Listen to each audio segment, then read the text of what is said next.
Welcome to our deep dive, and today we're tackling something that's been making headlines, critical minerals. Yeah, definitely a hot topic. I mean, you shared this 2025 CSIS report, Critical Minerals for a Strategic Century, and honestly, it's kind of eye-opening. Yeah, it really lays out how crucial these elements are, and a lot of folks don't even realize they exist. It's like we take all this tech for granted, our phones, electric cars, even national defense. Exactly. But none of it works without a steady supply of these critical minerals. So let me just get this straight. The report defines these as materials that are essential, UT. But the supply chains are super vulnerable, So yeah. it's not just about scarcity, it's also about who controls access, right? Exactly. And that's where that 2024 China export ban really comes into play. Remember that? Oh yeah, gallium, germanium, all that. Wasn't there antimony in there too? Yep. And they put limits on graphite as well, really shook things up.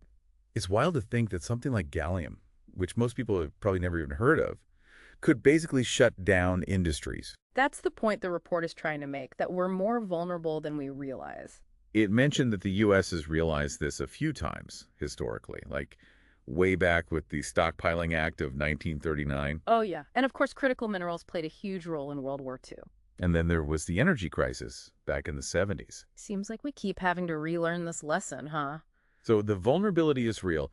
Let's dive into some of the specifics then. Sounds good. The report highlights 4 key industries that are really reliant on these minerals. Semiconductors, defense, electric vehicles, and renewable energy. All big ones.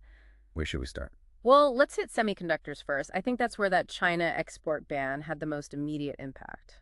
Okay, so what's the deal with gallium and germanium in those high-performance chips? The report explains how essential they are. Even a tiny disruption in supply can have ripple effects through the whole industry. I can't even imagine. It's mind-boggling. And it brings up the whole challenge of stockpiling. Right, because you can't just hoard a bunch of these things and call it a day, can you? Not really. The report talks about the low quantities needed, price volatility, even shelf life issues. Makes sense. It's a complex issue. And speaking of complex, the report gets into the defense industry's needs, which are pretty alarming. Yeah, stockpiles came up there too. The DoD has this whole assessment process tied to the National Defense Strategy to figure out which minerals are the most critical for them. So they're thinking long-term, planning for potential conflicts. Exactly. They even factor in what they call the reconstitution phase, the time it'd take to get the U.S. armed forces back to full strength after a conflict. Okay, that makes sense. But there's a catch. The report points out this contradiction.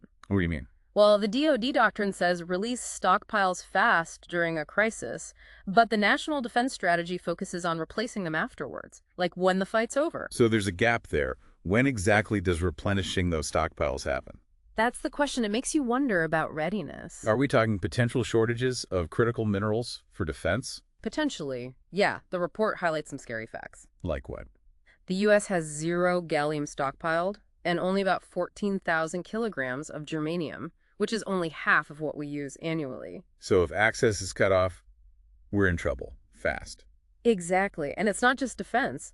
The electric vehicle industry is facing its own challenges. It's crazy how fast that industry is growing. It is, and that growth is driving up the demand for certain minerals like lithium, cobalt, nickel, you name it. It's not just meeting current demand, it's about anticipating what's coming, right? The report really emphasizes that. They paint this picture of the North American EV industry exploding. How so? In 2023, they produced like 3.6 million EVs and created over 200,000 new jobs. Wow, that's a huge boost to the economy. It is, but it also raises concerns about potential trade disruptions, especially given how connected the U.S., Mexico, and Canada are in this industry. Right, if one part of that chain breaks down, it affects everyone. And then there's the whole issue of how tied EV demand and mineral prices are. Oh yeah, wasn't there a lithium price collapse a while back? Exactly. Remember, lithium was crazy expensive at the end of 2022, almost $80,000 a ton. I vaguely remember that, but it crashed, right? Yeah, plummeted to just over $11,000 a ton by late 2024. What caused that? Part of it was new lithium sources coming online, but EV sales also didn't meet those super high expectations. So it's a volatile market. To say the least, and to add to that, there's the whole emergence of new battery technologies. Oh yeah, like what?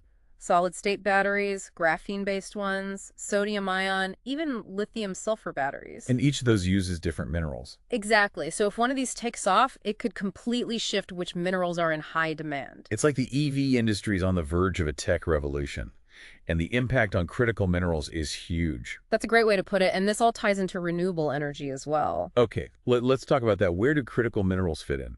Well, the report focuses on wind turbines, which rely heavily on rare earth elements. And solar panels, right. Don't they need a lot of polysilicon? Exactly, and guess where we get most of that stuff? Let me guess. China. Bingo! So we're back to that single source dependency problem.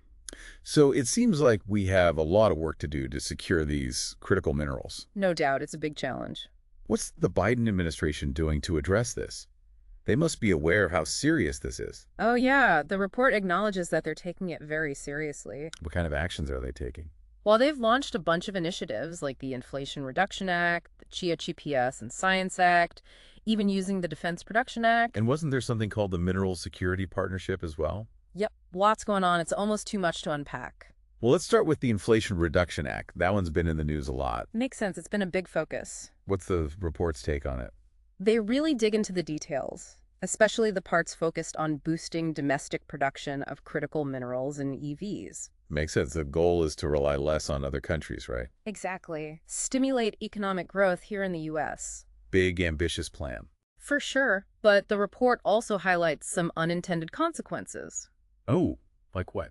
Well, take the EV tax credits. They come with these strict rules about where the battery materials have to come from. I think I read something about that. It's supposed to incentivize domestic production, right? That was the idea, but it's backfired in some cases, disqualified a lot of North American-made EVs from getting those credits. So good intentions, but not always the best execution. That's one way to put it. And then there are these IFAVOS rules, foreign entity of concern. What are those all about?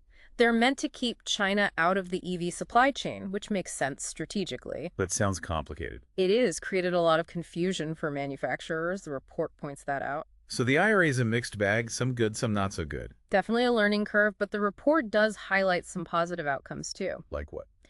The use of DPA Title III funding, it's been successful in supporting what they call midstream capabilities. Midstream, remind me what that is. Basically, it's the processing and refining of raw minerals, turning them into usable materials. Ah, right. Like we might be able to mine the stuff, but we don't always have the facilities to turn it into something we can actually use. Exactly, and the IRA is helping to address that. Any specific examples? They mentioned cobalt refining in Canada and rare earth element separation in Texas, both getting a boost from the IRA.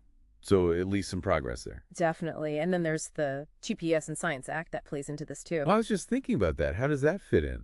Well, it's obviously aimed at boosting U.S. chip manufacturing. Right, trying to catch up with other countries. But the report highlights another aspect, the need to invest in next-generation chip materials. What's so special about those? They use more abundant elements, so we wouldn't be so reliant on things like gallium and germanium. Makes sense. More resilient supply chains. Exactly.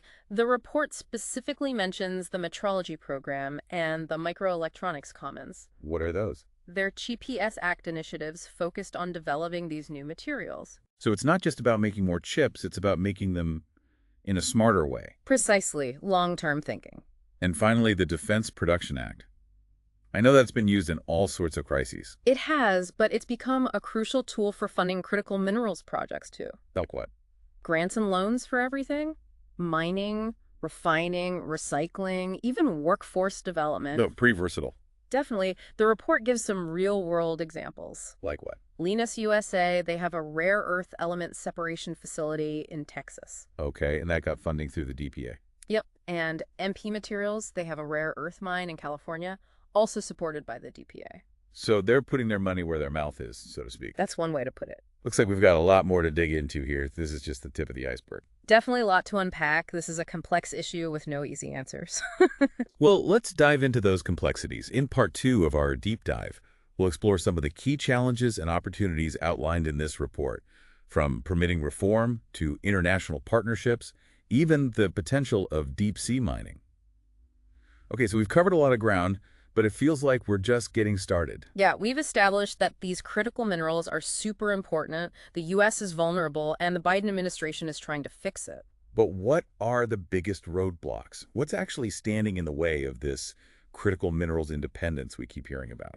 Well, one of the most frustrating ones is domestic permitting reform. Oh, yeah, we touched on that. The fact that it takes forever to get a new mine approved in the U.S. Yeah, 29 years on average. It's mind-boggling. It's hard to imagine any company having the patience for that. Exactly. And the report points out that a lot of it comes down to the sheer number of regulations and all these different agencies that have to sign off. So it's not just about speeding things up, it's about streamlining the whole process. Right, making it more efficient and predictable. That's key. So what are some of the solutions they propose?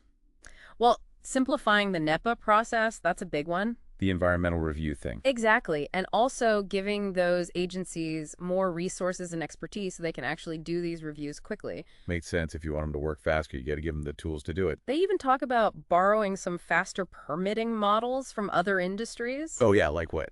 Something called Fast 41. It's been used for infrastructure projects. So if it works there, why not for mining? Exactly. Adapt and apply. It seems pretty straightforward. If we want more domestic production, we got to make it easier to actually get those mines up and running. No argument there. And then there's the whole midstream processing challenge. Right. We can dig this stuff out of the ground, but then what? We often don't have the facilities to actually process it, turn it into usable material. That bottleneck we talked about. Exactly. It's like having all the ingredients but no kitchen. Perfect analogy. So what's the fix for that? Well, it's going to take time, for one thing. Okay, not a quick fix. What needs to happen? A more favorable policy environment, attracting private investment, encouraging innovation in this area. And making sure we have the workforce to actually operate these facilities, right? And that's a big one. Can't forget about the people. So, a long-term strategy? That seems pretty essential if we want to be less reliant on other countries. Absolutely. And that brings us to the international aspect. Right, we can't do this all alone. The report emphasizes the need to work with other countries that have these resources, especially ones that share our values. Partners we can trust, so to speak. Exactly. Diversifying our sources, not putting all our eggs in one basket. So how do we choose who to work with? They give a framework for prioritizing countries. Based on what? How much of the resource they have, political stability, infrastructure, community support for mining, existing trade relationships, that kind of stuff. So, a pretty strategic approach. They even give some specific examples. Like who? Well, Canada, obviously, they've got tons of mineral resources. Our friendly neighbors to the north. Then there's Namibia, potential for rare earths and uranium there. Okay, and didn't they mention Indonesia too? Yep. Big player in nickel production. So, options for sure, but what about this deep-sea mining thing? Oh, yeah, that's a hot topic. I know it's controversial, but could it be a game changer? The report presents it as a potential source, for sure. What are they looking at specifically? Polymetallic nodules, these things you find on the ocean floor. And those are full of critical minerals. Packed with them, manganese, nickel, copper, cobalt, the whole shebang. But what about the environmental impact? Yeah, that's the big question mark. The report acknowledges that. Got to make sure we're not messing up the ocean in the process. They talk about the International Seabed Authority, the ISA. They're supposed to regulate all this. So, some oversight at least? Responsible practices are key, but they also highlight the potential upside. Like what? Imagine accessing vast amounts of resources that aren't on land that could reduce our reliance on traditional mining. Interesting. So, less impact on land, but potential impact on the ocean. It's a trade-off. And they point out that China's already way ahead of us in exploring deep-sea mining. Not surprising. They're pretty aggressive on this stuff. They recommend some actions for the U.S., like joining the UN Convention on the Law of the Sea. That's been a debate for a while. And coordinating with countries that are already doing deep-sea mining, using incentives to attract nodule processing to the U.S., supporting research so we can do it responsibly. A lot to consider there. So, whether we're getting these minerals from land or the ocean, there's still that question of responsible mining practices. Absolutely can't overlook that. Minimizing environmental damage, respecting human rights, making sure those communities benefit. It's a tall order, balancing the need for these minerals with protecting people and the planet. What are some of the tools we have to make sure that happens? Well, there are voluntary standards, like the Initiative for Responsible Mining Assurance, IRMA.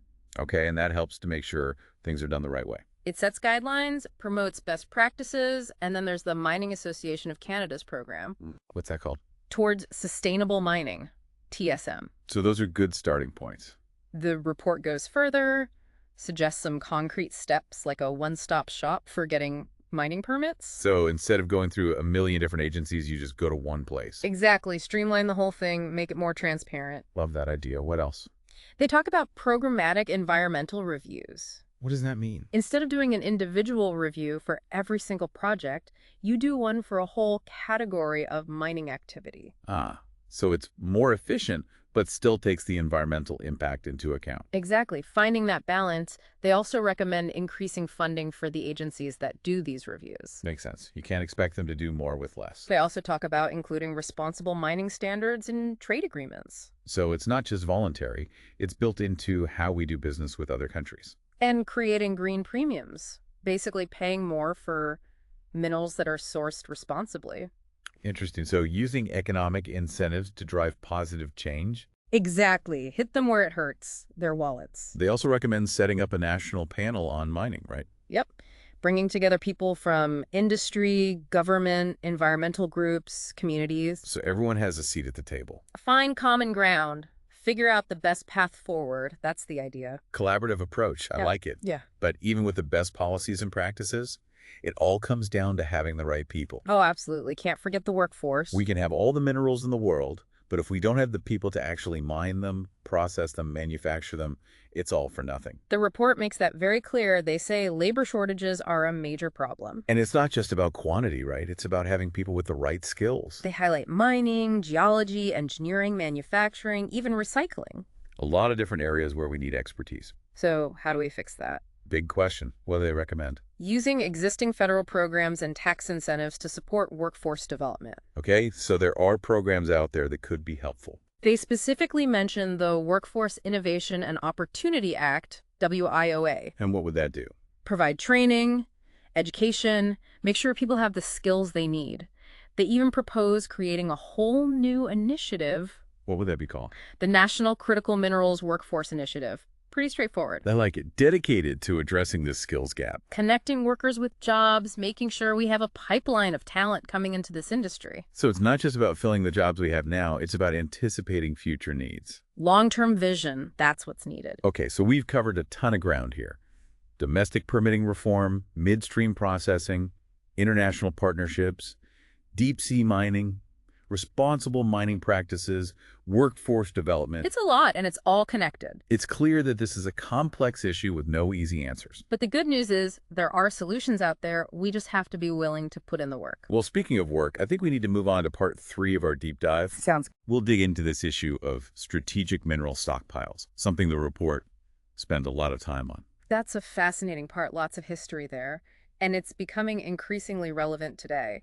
It's like we're coming full circle, realizing that some of the lessons from the past are still applicable today. Exactly. So let's jump into that in part 3. Okay, so we've really gone deep on this whole critical minerals thing. Yeah, it's been quite a journey. From our phones and cars to national security and clean energy, it's clear these materials are going to be a big deal in the coming years. It's like we've been taking them for granted, but now we're realizing just how crucial they are. And this CSIS report does a great job of laying out the challenges and the opportunities. It's not just about avoiding disaster, it's about actually becoming a leader in this space. So let's try to distill some key takeaways for our listeners, the things they should really remember from all this. The first one is that we can't rely on just one source for these minerals. Diversification is key.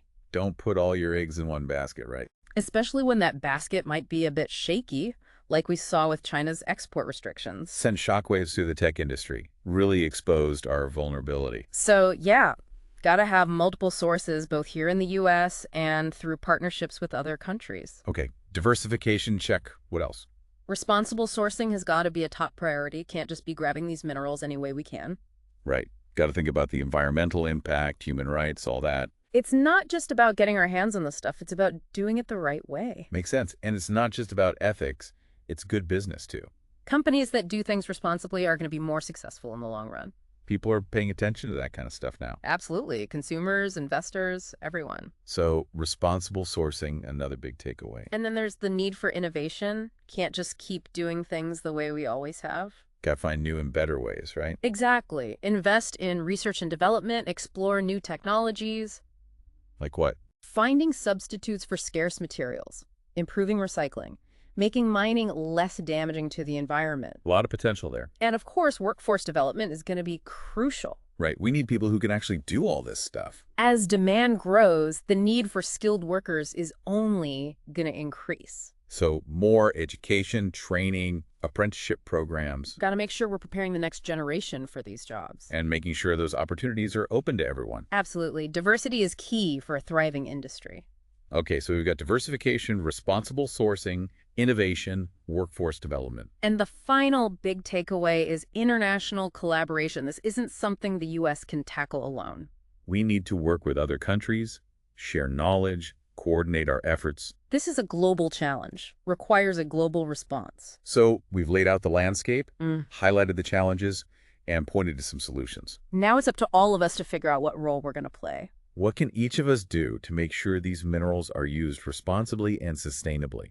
That's the big question, something for our listeners to ponder. This deep dive has been all about understanding the issues, but now it's about taking action. Whether you're a business leader, a policymaker, an investor, or just an informed citizen, you have a role to play. So stay curious, stay engaged, keep learning. The future of critical minerals, and really the future of our world, is being shaped right now. And we all have a part in that. Thanks for joining us on this deep dive. We hope you found it insightful. We'll see you next time.